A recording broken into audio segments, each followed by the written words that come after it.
اس ملک سے باہر جا سکتا تھا اور سارا یہ جو ایک فساد ہے، یہ جو ایک سیاسی بنیادوں پہ بنائے ہوئے کیسز ہیں، ان سب سے چھٹکارا مل جاتا. لیکن جب آپ اس دھرتی کے ہو اور ایک ایسا لیڈر جو کہ اس ملک کے عوام کے لیے لڑ رہا ہے، اگر وہ جیل میں بیٹھا ہوا ہے اپنی ذاتی کوئی اس نے وہ نہیں کیا ہے، وہ صرف پاکستان کی عوام کے لیے ادھر بیٹھا ہوا ہے، جیل میں بیٹھا ہوا ہے، لیکن وہ بالکل کمپرومائز نہیں کر رہا، کیونکہ اس کا کمپرومائز پورے پاکستان کو کمپرومائز، پاکستان کی آنے والی نسلوں کو کمپرومائز کرنے کے مترادف ہوگا. ہم یہ سمجھتے ہیں کہ جس ملک میں انصاف کا بول بالا نہ ہو، عدالتیں مختلف طریقوں سے فیصلے دے رہی ہوں، مختلف معیار ہوں، تو اس ملک میں نہ تو کوئی انویسٹ کرے گا، اور جو اپنے ملک کے لوگ ہیں وہ بھی یہاں سے اپنے پیسے لے کے اور ملک سے باہر چلے جائیں گے. اس لیے ہم یہ سمجھتے ہیں کہ جو کچھ بھی ہو رہا ہے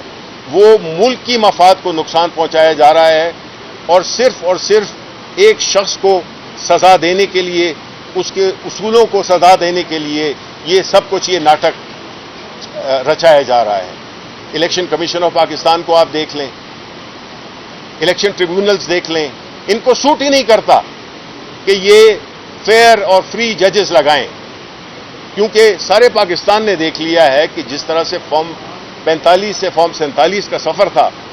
اس میں کیا ہوا. یہ جو ملک قرضے میں ڈوبا ہوا ہے وہ اس لیے ڈوبا ہوا ہے کہ یہاں پہ جو پارلیمنٹ میں لوگ ہیں وہ عوام کے منتخب کردہ نہیں ہے، ان میں سے اکثریت یہ وہ لوگ ہیں جو کہ لائے گئے ہیں، اور جو لوگ لائے جاتے ہیں وہ صرف کچھ خاص طبقوں کا اور اپنا وہ خیال رکھتے ہیں، ان کو کوئی ملک کی پرواہ نہیں ہے، ان کو عوام کی پرواہ نہیں ہے. الیکشن کمیشن آف پاکستان جس نے کہ اربوں روپے لگائے ہیں ایک الیکشن کو کروانے کے لیے، اور ستم ظریفی دیکھیں، جو الیکشن انہوں نے کرایا اربوں روپے خرچ کر کے، اور ایک وہ الیکشن جو کہ تیسری دفعہ پاکستان تحریک انصاف نے کرایا، اور اس کو وہ چیلنج کر رہے ہیں کہ جی آپ نے الیکشن ٹھیک نہیں کرایا. یعنی اندازہ دیکھیں، ستم ظریفی دیکھیں کہ وہ ہمیں کہہ رہے ہیں کہ آپ نے الیکشن ٹھیک نہیں کرایا. یہ ایکسپوز ہو چکے ہیں، اور ہم پارلیمنٹ میں بھی اور مختلف کورٹس میں بھی ہم یہ چیزیں لے کے جائیں گے کہ جس طرح سے ججز کی نامینیشنز کو وہ کیا جا رہا ہے، مینیپولیٹ کیا جا رہا ہے، جس طرح کے آرڈیننسز کے ذریعے ریٹائرڈ ججز کو لایا جا رہا ہے، اپنے من پسند ججز کو لے جایا جا رہا ہے، کیونکہ بھانڈا تو پھوڑ دیا تھا نگراں وزیر اعظم نے، کاکڑ نے، جس میں اس نے کہا تھا کہ آپ فارم 47 کی حیثیت اگر آپ کو معلوم ہو گئی تو آپ منہ دکھانے کے قابل نہیں رہیں گے. تو یہ تو سب طے ہے، اب اس میں پردہ ڈالنا ہے اور اس کے لیے من پسند لوگوں کو لگانا ہے. دیکھیں، ملک کی جمہوریت کے ساتھ، ملک کے اداروں کے ساتھ، ملک کے ساتھ یہ مذاق، یہ گھناؤنا کھیل نہ کھیلیں. ملک پیچھے کی طرف جا رہا ہے، ایک دہائی پیچھے چلا گیا ہے.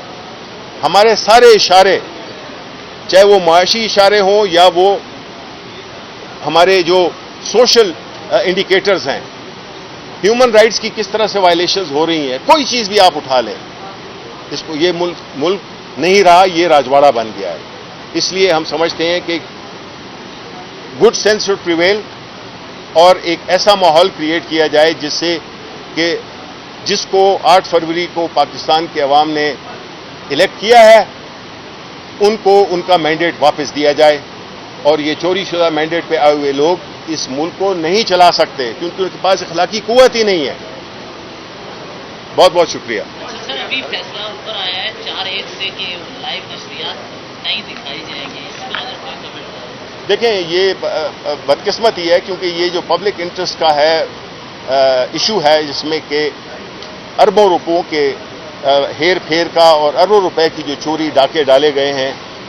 وہ اگر پبلک انٹرسٹ نہیں ہے تو پھر اور پبلک انٹرسٹ کیا ہوگا؟ عدالتی فیصلہ ہے، ہم اس کی رسپیکٹ کرتے ہیں، لیکن ہم شاید اس سے ایگری نہیں کرتے.